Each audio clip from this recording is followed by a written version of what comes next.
that sculpture is from Decay Of, which was a series that I did for my last 2 years in art in high school. I think it was pretty successful, and I don't know, I just went to town on the mannequin's head, really.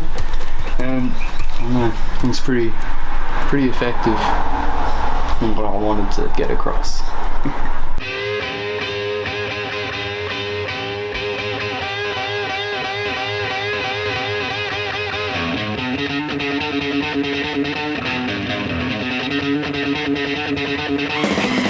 My name is Brodie O'Loughlin. I go by Brodie Bricks, and that's my artist name. People would describe my work as messy, abstract expressionism, but I think it's a bit more than that. We're gonna make some art. Anyway, so this thing I bought from this shop called, what was it called? Dinky Dyes Deals in Coolangatta. And it was $2 and it's a plant fertilizer sprayer. But I love it.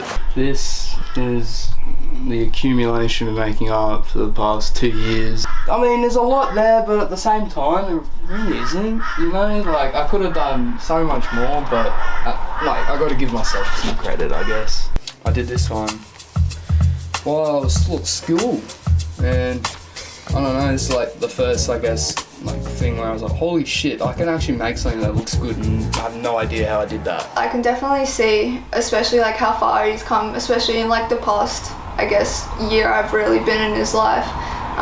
Like how far he's come, and it's like, it's good to see that he can have his ways to like express how he feels.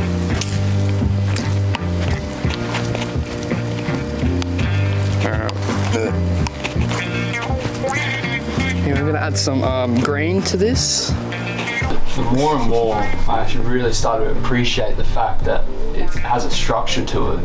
And my art, as you can see, is not very structured. And I really, really, really enjoyed the fact of having this order of these perfect squares just completely fucked up by a mess of colour and just scribble, you know. It really, really hits somewhere deep in the soul, you know. And I don't know, I still continue it today, even though I've got a little bit more money, you know. I can afford things, nicer things, but I still like to work on old paper and just shit. It's always good, grounding experience. Get a close up. Yeah, I was sure that none of them I was just gotta go close for the art. You gotta, you know, for me especially, I always find good stuff in the finer details, you know.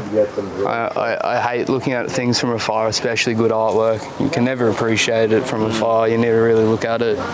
And I don't know, I like to pride myself in just making, like, you know, like, it's not good, it's not bad art, you know, it's just art. I make it, you know, at the end of the day. And you know, sometimes I find more confidence in the smaller, very, very, very detail-oriented things where I haven't put the detail in, but it's just there, rather than like the holistic picture of sorts. In a quick sentence, who is your biggest inspiration? Like, yes, I'm inspired by people, right?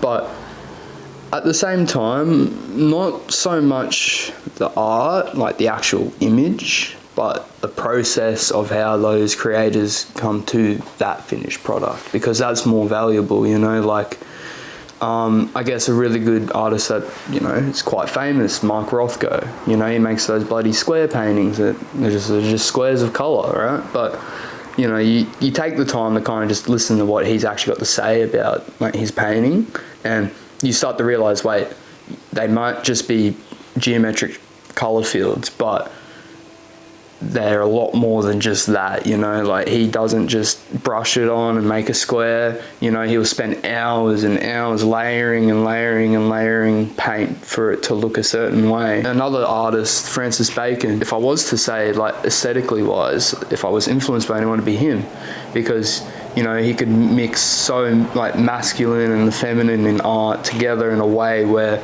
you wouldn't even need to think about the masculine and feminine, you know. It's almost like the way he painted was ghost-like, you know, and the way he thought about art it's really, really valuable. And I guess I should mention this too. I used to be really into Lego. And I guess my artist name, Brodie Bricks, comes from my old photography account I used to have. I used to take photos of Lego, and like, I love that shit so much. What's your history like? How did you grow up? Growing up for me, pretty easy, I must admit. Just recently, one of his old friends that he's known since he was about 2, he came over and he said, well, it makes sense, Annie, that Brodie's an artist, because every time I came over as a kid, you always had the paints out and he was always playing with them and painting back then. So Brodie's been painting since he was little. And who is Brodie? Brodie is an 18-year-old artist who lives on the Gold Coast and creates visual and non-visual abstract art. I'm trying to remember it from my CV. No, well, Brodie is someone who does things because he wants to do those things, I guess.